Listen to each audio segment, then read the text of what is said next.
Olá pessoal, sejam bem-vindos. Nós vamos agora continuar estudando entropia, né? E a gente vai agora fazer um paralelo entre a entropia e características estatísticas relacionadas à termodinâmica, né? Para isso a gente vai tentar fazer uma comparação entre um sistema de gás ideal expandindo. Você tem aqui um sistema de gás preso, né, onde você pode abrir uma válvula e esse gás pode expandir, certo? E aí nós vimos lá dos capítulos anteriores, né, que a variação da entropia vai estar relacionada com a variação do volume, né? Vai ser uma constante vezes o log de V final sobre V inicial, certo? Isso acontece de maneira rápida, de modo que é um processo isotérmico, né? A variação de temperatura é nula. Então, o que nós vamos querer fazer agora é mostrar que essa variação de volume ela está de fato aumentando o número de estados acessíveis ao sistema, ou seja, o número de casos, de situações ou energias, né, que podem ser acessadas ao sistema é maior, né, na configuração onde a válvula está aberta e a expansão ocorre.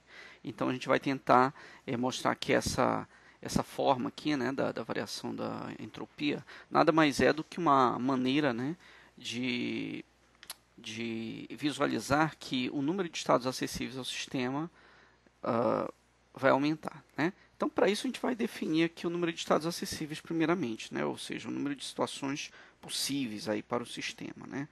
Ou seja, vamos usar conceitos de física estatística, análise combinatória para ser mais preciso.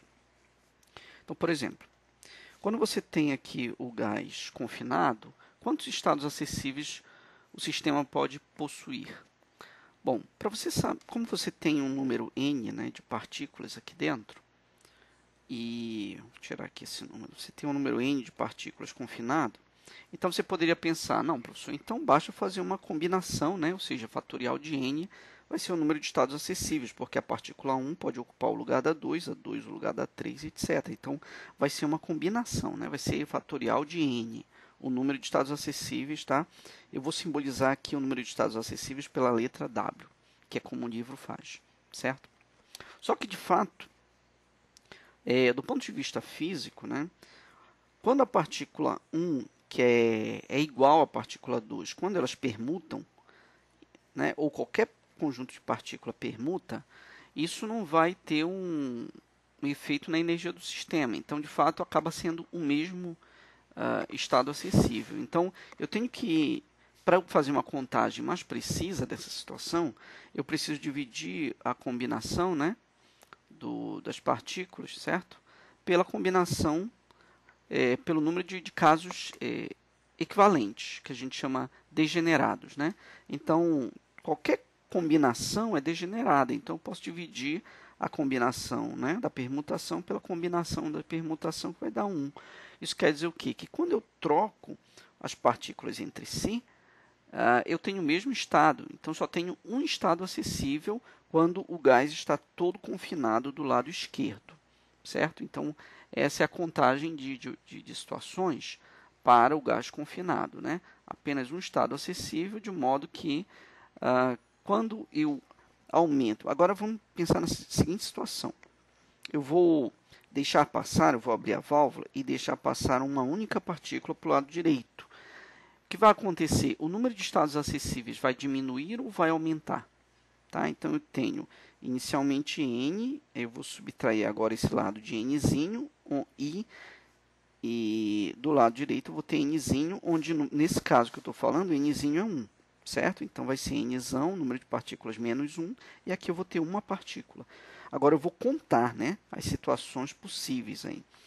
Então, o número de estados acessíveis para nzinho igual a 1 vai ser a combinação, né, dessas n partículas. Eu posso ter qualquer uma delas recombinando, ou seja, permutando entre si. Inclusive, a partícula que veio para o lado de cá, né, ela pode ser substituída, se for a partícula de número 1, ela pode ser substituída pela 2, pela 3, etc.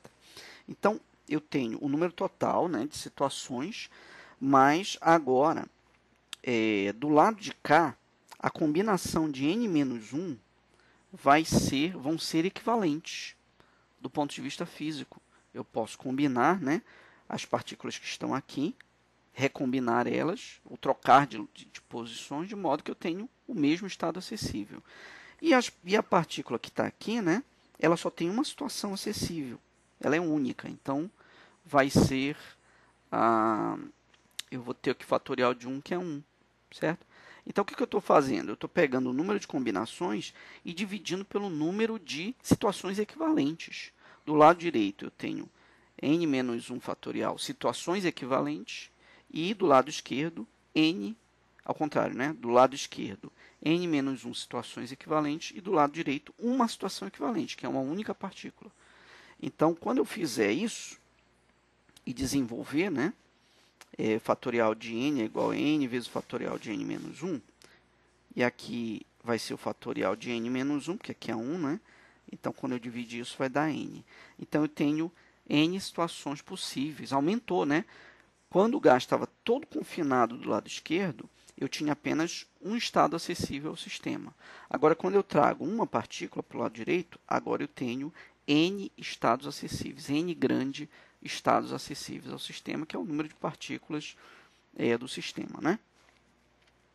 Agora vamos trazer duas partículas, nzinho igual a 2. Eu tenho a partícula 1 e a partícula 2 do lado direito, certo? Como é que eu vou tratar essa situação?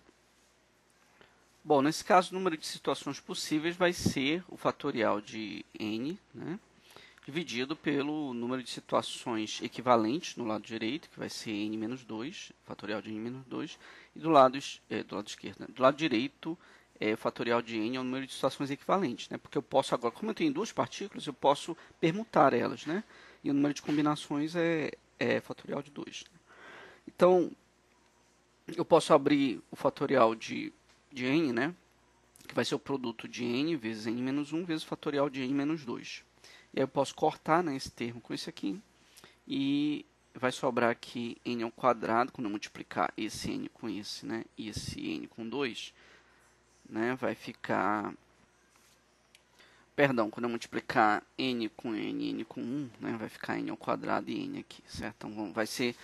Observa, vai ser n ao quadrado sobre 2 menos n sobre 2, isso aqui. Então, é um número maior que n, porque eu tenho uma dependência com n ao quadrado. Então, quando eu coloquei duas partículas para o lado direito, olha como cresceu, né, o número de estados possíveis.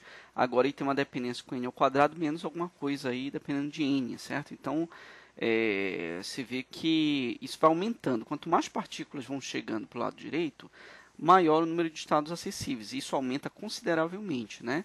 Então, se a gente já for pensando em termos de entropia, você vê que quando a gente conseguir relacionar esse aumento do número de casos com aumento de volume, né, você vai ver que a entropia ela vai estar relacionada também ao aumento das situações possíveis e ao aumento da desordem, tá certo? Eu vou insistir nessa situação da contagem, para a gente entender melhor como é que faz a contagem, né? Vamos fazer agora um exemplo onde o n grande são seis partículas, né? E eu tenho do lado direito 4, e do lado esquerdo 4, e do lado direito 2 partículas. Quantos casos acessíveis eu tenho? Então, o que eu vou fazer? Eu vou fazer a contagem primeiro manualmente, né? Então, do lado direito eu posso colocar a partícula 1 e a partícula 2, e as que sobram, 3, 4, 5, 6... ficam para o lado esquerdo, mas eu também posso colocar 1 e a 3, e sobra do lado esquerdo 2, 4, 5, 6. Eu posso pôr 1 e a 4, e sucessivamente, né? Aqui as que sobram, posso pôr 1 e a 5 e as outras, a 1 e a 6 e as outras. Então, já tenho aqui 5 situações possíveis, mas eu posso também colocar a partícula 2 e a 3, né? Para o lado direito, né? Observa que se eu colocar a partícula 2 para o lado direito, né, eu posso, e quiser contar 2 e 1, eu não posso porque eu já contei, já é um caso contado. 1 e 2 é igual a 2 e 1. Né? Então, eu posso ter a partícula 2 e 3, 2 e 4, 2 e 5, 2 e 6, e o restante vai ficando para o lado esquerdo, certo? Então, eu já tenho aí mais 4, menos, seriam 5 menos 1, né, que seria o caso do 1 e 2. Então, são 4. Agora, se eu pôr a partícula 3 para o lado direito, eu não preciso contar mais a 3 e 1, né, e a 3 e 2. Então, eu preciso contar a 3 e 4, e as outras, a 3 e a 5, e as outras para o lado esquerdo, a 3 e a 6, e as outras para o lado esquerdo. Então, já tenho mais 3 casos, né? E aí a partícula 4 também. Eu não preciso contar 4 e 3, 4 e 2 e 4 e 1. Então eu conto a 4 e a 5 e coloco as outras para o lado esquerdo, a 4 e a 6 e as outras, e a 5 finalmente, né? E a 6 e as outras para o lado esquerdo. Então, quantos casos eu vou ter aqui? Você vai contar aqui 15 casos, certo? Então, fazendo a conta usando a nossa formulazinha que é a combinação, né? Eu vou ter a maneira da gente representar aquela operação, né? Que é fatorial, a combinação de 4 em 6, ou seja, eu tenho 6 no total e eu estou combinando, separando 4 e 2, então vai ser 6 fatorial dividido pelo número de casos equivalentes do lado esquerdo, que é 4 fatorial, e dividido também pelo número de casos equivalentes do lado direito, que é 2 fatorial. Então isso aqui, desenvolvendo, vai dar 15, né? Que é exatamente o que nós contamos aqui, são 15 casos, tá bom? Então a fórmula geral para essa contagem vai ser essa, né? A combinação de n em nzão, n pequeno e n grande, tá? Que vai ser essa fórmula geral aqui. Aí o livro texto, ele dá faz uma abertura, né? Ele mostra mais detalhadamente quando você faz a combinação de 0 para o lado direito, 6 para o lado esquerdo, 1 para o lado direito, 5 para o lado esquerdo e assim sucessivamente até colocar todas as partículas do lado direito. Tá? E aí ele faz as contas, né, e mostra aqui os resultados. Então a combinação de 0 em 6 é 1, de 1 em 5 é 6, de 2 em 6 é 5, de 3 em 6 é 20 e de 4 em 6 é 15, que foi o que nós contamos aqui, né? Nós contamos 4, observa que 4 em 6 é igual a 2 em 6, né? Dá 15 também, é a mesma coisa. Porque quando você põe aqui na fórmula, aqui em cima, você vai permutar isso aqui, né? A permutação disso não muda, né? Ou seja, o fatorial de n vezes n menos fatorial de n menos nzinho é igual ao fatorial de n menos zinho vezes o fatorial de nzinho, tá bom? Então essa é uma coisa que eu queria falar, tá bom? Uma outra coisa que eu preciso ressaltar, que a gente vai precisar daqui a pouquinho, é que a soma de todos os casos acessíveis, né, vai ser igual a 64, e isso vai ser igual a 2 elevado a sexta. E de modo geral, né, você pode dizer que a soma, né, de todas as permutações, as combinações possíveis, vai ser igual a 2 elevado a nzão. Isso vale para qualquer valor de nzão. Tá? Então, isso a gente vai precisar, esse dadozinho no futuro, certo? Uma outra coisa que vale a pena também observar é que quando você plota o número de casos acessíveis, né, de situações acessíveis não equivalentes pelo número de partículas do lado direito, certo? Você vai ver que essa distribuição ela alcança o máximo quando você tem um número igual de partículas do lado direito e do lado esquerdo, ou seja, 3 para o lado direito e 3 para o lado esquerdo, eu tenho o valor máximo, né, de situações possíveis, certo? Então, do ponto de vista de entropia, essa é a situação de máxima entropia, ou seja, quando o gás expande, você abriu a válvula e o gás expandiu, ele vai ficar mais ou menos em média com o mesmo número de partículas para o lado direito e para o lado esquerdo. Essa é a situação de máxima entropia e a gente vê aqui também que é a situação de máximo estados acessíveis. Tá? Então a gente vê logo, e isso é importantíssimo, que o número de estados acessíveis ele tem uma relação direta com a entropia. Quanto maior o número de estados acessíveis, de casos acessíveis, né, não equivalentes, vale dizer, por isso que a gente divide aqui pelos fatoriais, né, quanto maior o número de casos acessíveis não equivalentes, maior é a entropia e você caminha, né, para a situação de equilíbrio onde o gás já expandiu todo para o lado direito, certo? Então você pode olhar isso em termos de probabilidade também. De fato, a entropia ela vai ser calculada em função da probabilidade. A gente vai ver que vai ser o log da probabilidade. Então, a probabilidade, por definição, de um evento, né, é o número de casos que podem acontecer naquele evento pelo número total, né, permitido de eventos. Então, por exemplo, qual a probabilidade de você de cair o número 2 em um jogo de dados? Você joga um dado, qual a probabilidade de cair o número 2? Então, O número 2 só pode cair uma vez, né? E você tem 6 possibilidades, então a probabilidade é 1/6, tá? Então aqui é o número de casos acessíveis e aqui é o número total de casos, certo? O número de casos acessíveis, nós vimos, né, que é dado por essa equaçãozinha aqui, né, que é essa aqui de dentro. E o número total de casos é o somatório de todas as situações, é como nós fizemos aqui, ó. O número de casos acessíveis para essa situação aqui é 64, que é o somatório, né, de todas as combinações possíveis, aí, os cálculos das combinações. Tá bom? É isso que nós obtivemos e é isso que a gente vai obter usando essa equação. E como nós vimos, olha, por isso que eu ressaltei lá, o número total de casos acessíveis é 2 elevado ao número total de partículas. Lembra? Acabei de falar disso. Tá bom? Então, com isso nós calculamos a probabilidade, né? A probabilidade. Então, o número de casos acessíveis, né, é a combinação, né, de nzinho em nzão, e o número total é 2 elevado a nzinho, que também pode ser representado, né, pelo inverso dele, ou seja, 1 sobre meio elevado a n. Tá bom? É o produto, né? É o produto de meio elevado a n, nesse caso, tá bom? Então, vamos calcular a probabilidade, por exemplo, de ter 3 partículas para um lado e 3 para o outro. Vai ser o número total de casos possíveis, né, dessa situação pelo número total de todas as situações, certo? Ou seja, 1 para um lado, 2 para um lado, etc. Então, quando você faz essa conta, usando a equação que nós vimos, né, essa equaçãozinha aqui, você vai ver que a probabilidade disso acontecer é 31%, certo? E a probabilidade de estarem todas as partículas para um lado e nenhuma para o outro vai ser um caso acessível, né, que nós vimos, pelo número total, certo?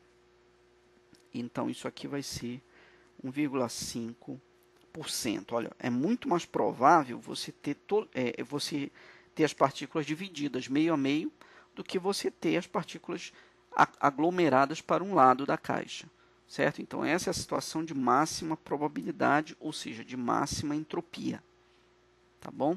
Agora, o que nós precisamos é de uma função que relacione a probabilidade com a entropia. E aí nós vamos partir para as propriedades da entropia, certo? Então, nós sabemos, como nós vimos nos capítulos, nas sessões anteriores, que a entropia é uma função aditiva. A entropia do sistema, ou seja, do lado direito e do lado esquerdo, é a soma, né, das entropias. No entanto, a probabilidade ela não é aditiva, ela é multiplicativa. Ou seja, a probabilidade total é o produto das probabilidades individuais. Então, eu preciso de uma função que relacione, né, uma grandeza multiplicativa a uma grandeza aditiva. E a função que Boltzmann descobriu para isso, que ele propôs para isso, né, olhando a situação, comparando com a situação do log de V, né, sabendo que no caso da expansão livre, você vai ter a variação da entropia igual a NR log de V final sobre V inicial.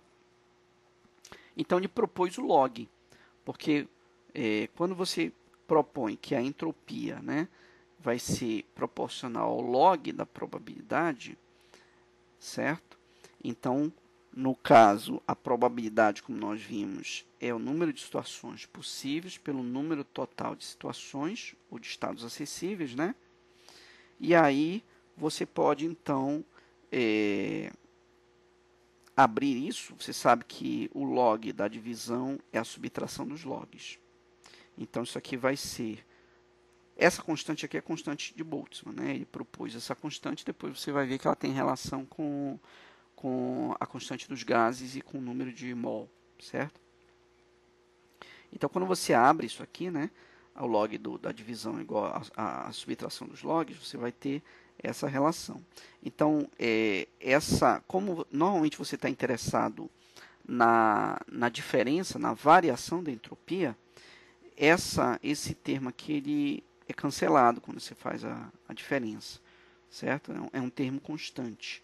O número total de casos é sempre constante, tá? Quando você está analisando um evento em particular. O que vai variar é o número de estados acessíveis, certo? Então, essa diferença acaba sendo uma uma diferença que não tem um significado físico muito importante. Porque o que vale é o que nós queremos estudar aqui é a variação, né, da entropia.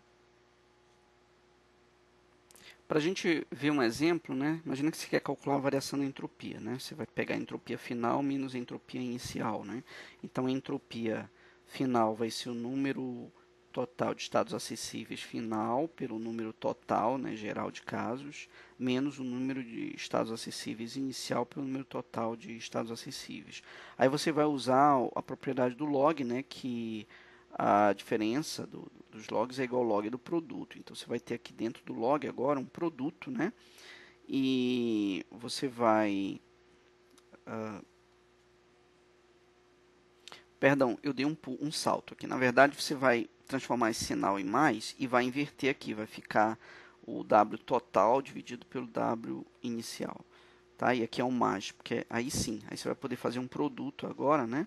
Onde você vai ter o número total de casos aqui, o número de estados acessíveis inicial. E aqui permanece nesse termo. De modo que você vai poder cortar esse termo, como nós dissemos, né? É um valor arbitrário, que, como o próprio Moisés comenta, esse valor é arbitrário na física clássica, mas na física quântica não é arbitrário. Né? Você tem uma maneira de acessar melhor essa entropia absoluta. Então vai sobrar o quê? Você vai ver que a variação da entropia ela vai ser a constante Boltzmann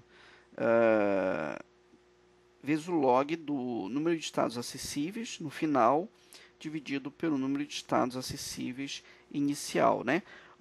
Observa que isso aqui é muito parecido com o que nós vimos no caso aí do gás ideal, né?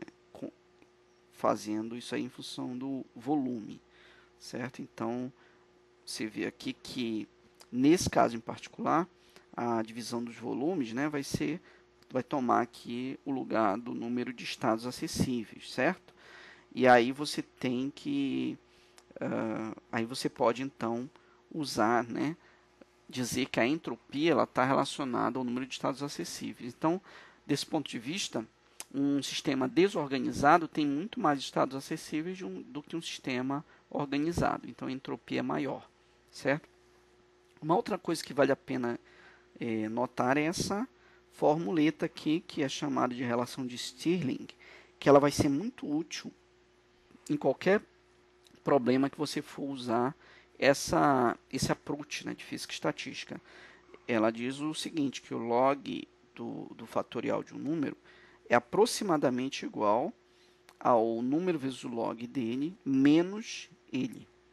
Então, essa formuleta aqui não vou demonstrar, mas a gente vai usar ela, certo? Se você quiser correr atrás da demonstração e apresentar na aula, eu agradeço, porque é uma coisa muito utilizada aí, tá bom?